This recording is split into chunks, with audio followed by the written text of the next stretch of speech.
मित्रों, एक बार पुनः Narayan classes biology for neat and other exam में आपका हार्दिक स्वागत है। पिछली वीडियो में हम लोगों ने जंतुओं में परिवहन पढ़ा था।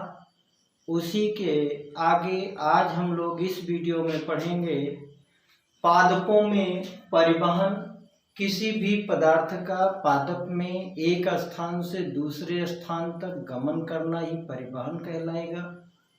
और पौधों में परिवहन कैसे होता है, आइए देखते हैं पॉइंट वाइज।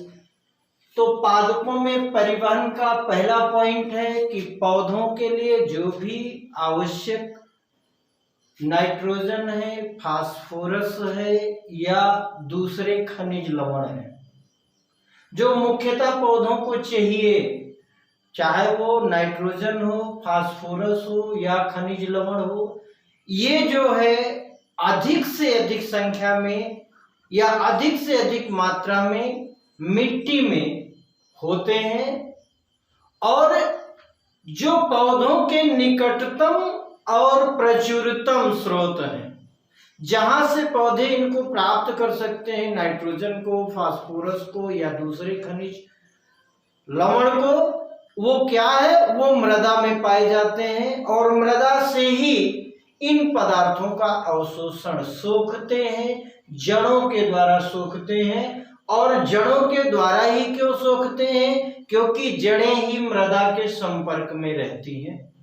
तो पहला पॉइंट क्या निकल के आया कि जो नाइट्रोजन है, फास्फोरस है या कुछ खनिज लवण है, उनका प्रचुरतम और निकटतम स्रोत जो है, जो पौधों को प्राप्त हो सकता है, वो मृदा है, मिट्टी है। और मिट्टी में पौधों की जड़ें होती हैं और जड़ों के द्वारा ही ये पदार्थ जो है सोखे जाते हैं, अवशोषित किए जाते हैं। अगला पॉइंट है कि पादप शरीर का एक बड़ा अनुपात, जो भी पादप शरीर है उसका बड़ा अनुपात या अनेक ऊतकों में मृत कोशिकाएं होती हैं। और जो कोशिका मृत होगी उसको ऊर्जा की आवश्यकता नहीं होगी। तो पौधे का बहुत बड़ा भाग मृत कोशिकाओं का बना होता है, इसलिए पौधों को कम ऊर्जा की आवश्यकता होती है। और ये पौधे जो है कम ऊर्जा चाहिए, इसलिए धीमे वहन तंत्र का उपयोग कर सकते हैं। इनका जो वहन तंत्र है वो बहुत तेज रफ्तार से कार्य नहीं करता है, क्योंकि इनमें ऊर्जा की आवश्यकता कम है। और क्यों आवश्यकता कम है? क्योंकि पौधे के शरीर में बहुत ज्यादा मृत कोशिकाएं हैं और जो मृत कोशिकाएं हैं उन्हें ऊर्जा की आवश्यकता नहीं है। जो जीवित कोशिकाएं हैं उन्हीं को ऊर्जा की आवश्यकता होती है। अगला पॉइंट है कि पादप वहन तंत्र जो है वो पत्तियों में भंडारित ऊर्जा युक्त पदार्थ, पत्तियों में जो इकट्ठा किया गया ऊर्जा युक्त पदार्थ है, और जड़ों से कच्ची सामग्री का वहन करते हैं। जड़ों से कच्ची सामग्री ऊपर जाती है और पत्तियों में जो ऊर्जा युक्त पदार्थ है वो पत्तियों से नीचे आते हैं। और ये दो तरीके हैं, एक पत्तियों से नीचे आने का ऊर्जा युक्त पदार्थ और एक जड़ों से कच्चे माल की या कच्चे सामग्री का वहन। ये दो पथ हैं जो स्वतंत्र हैं, एक दूसरे से अलग अलग हैं, संगठित हैं और चालन नलिकाओं द्वारा निर्मित होते हैं। और ये दोनों जो पथ हैं, ये जो दोनों रास्ते हैं, एक का नाम है जाइलम और दूसरे का नाम है फ्लोएम। तो जाइलम क्या करता है? जो मृदा से प्राप्त जल और खनिज लवणों का वहन करता है, उसका नाम क्या है? जाइलम। जाइलम क्या कर रहा है? मिट्टी से जो भी प्राप्त हो रहा है जल या खनिज लवण, इसको वहन कर रहा है, पत्तियों तक ले जा रहा है। और दूसरा है फ्लोएम। तो यह पत्तियों से जहां प्रकाश संश्लेषण के उत्पाद, जहां पत्तियों में हरित लवक है और प्रकाश संश्लेषण हो रहा है, और उसके जो संश्लेषित उत्पाद हैं, ग्लूकोज जिसको हम कार्बोहाइड्रेट कहते हैं, वो पौधे के अन्य भागों तक वहन करता है। आइए देखते हैं कि जल का परिवहन किस रूप में होता है? तो इसमें क्या है कि जाइलम ऊतक में जड़ों, तनों और पत्तियों, जड़ की, तने की और पत्तियों की वाहिनिकाएं और वाहिकाएं। जाइलम जो है एक जटिल ऊतक है, इसमें 4 प्रकार की कोशिकाएं होती है और वो 4 प्रकार में एक वाहिकाएं और वाहिनिकाएं हैं। तो चाहे जड़ की हो, तने की हो और पत्ती की हो, तीनों की जो वाहिकाएं और वाहिनिकाएं ये आपस में जुड़ करके जल संवहन वाहिकाओं का एक सतत जाल बनाती हैं। जड़ से लेकर पत्तियों तक जितना भी जाइलम की वाहिकाएं और वाहिनिकाएं हैं ये मिल करके एक पाइप जैसी संरचना जल संवहन वाहिकाओं का एक सतत जाल बनाती है और जो पादप के सभी भागों से संबद्ध होती है, पादप के सभी भागों से कनेक्ट होती है। अगला पॉइंट है जड़ों की कोशिकाएं। जो जड़ की कोशिकाएं हैं वो मृदा से सक्रिय रूप में, एक्टिव रूप में आयन प्राप्त करती हैं और जड़ और मृदा के मध्य आयन सांद्रण में एक अंतर उत्पन्न करता है। जो जड़ की सतह है और जो मृदा की सतह है, दोनों के बीच में आयन सांद्रता में अंतर हो जाएगा और इसी अंतर को समाप्त करने के लिए मृदा से जल और खनिज ये दोनों जड़ में प्रवेश कर जाएंगे। इस प्रकार जल अनवरत गति से लगातार कंटिन्यूअस जल के जाइलम में जाता है और जल का स्तंभ बन जाता है और जो लगातार ऊपर की ओर ढकेला जाता है। जो एक्टिव की बात कर रहे हैं कि एक्टिव रूप से मृदा और जड़ के अंदर आयन सांद्रता में अंतर उत्पन्न हो जाएगा और जिधर ज्यादा सांद्रता होगी उधर से कम वाले की तरफ अणु क्या करेंगे,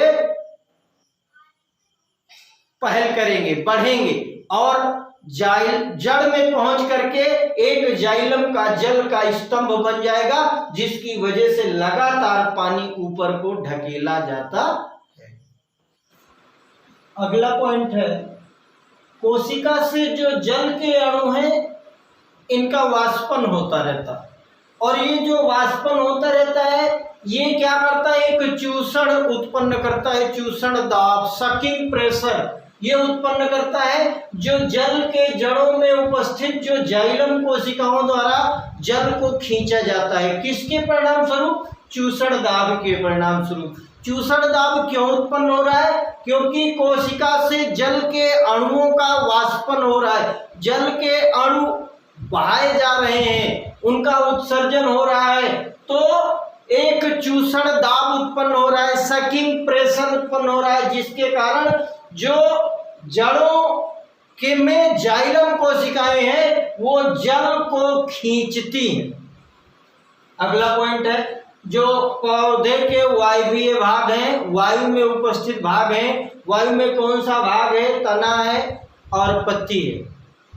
जो भी तना या पत्ती है पादप के वायवीय भागों में वाष्प के रूप में जल की हानि, भाप के रूप में जल की हानि क्या कहलाती है, वाष्पोत्सर्जन कहते हैं, वाष्प का उत्सर्जन कहते हैं। और जो ये वाष्प का उत्सर्जन होता है ये जल के अवशोषण और जड़ से पत्तियों तक उसमें विलय खनिज लवणों के ऊपर मुखी गति में सहायक है। अगर वाष्पोत्सर्जन ना होता तो जड़ से पत्तियों तक ना तो जल जाता और ना ही जल में विलय खनिज लवण जाते।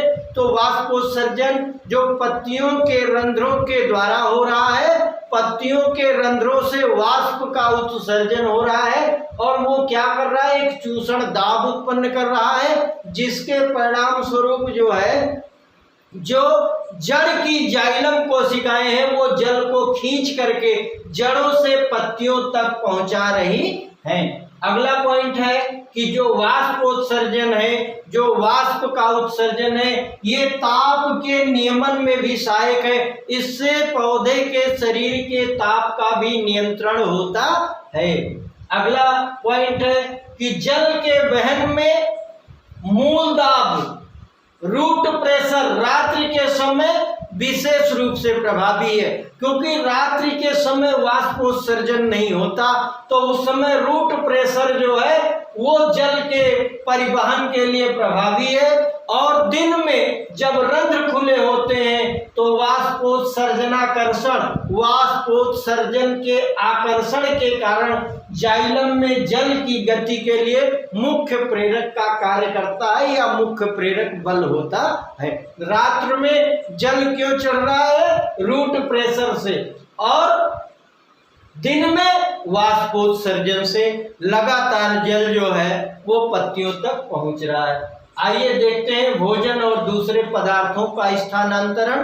तो पहला है कि प्रकाश संश्लेषण के विलेय उत्पाद। प्रकाश संश्लेषण में जो भी उत्पाद बने हुए हैं वो घुलित अवस्था में है और उनका जो वहन होता है एक स्थान से दूसरे स्थान तक जाते हैं, इसको हम स्थानांतरण कहते हैं।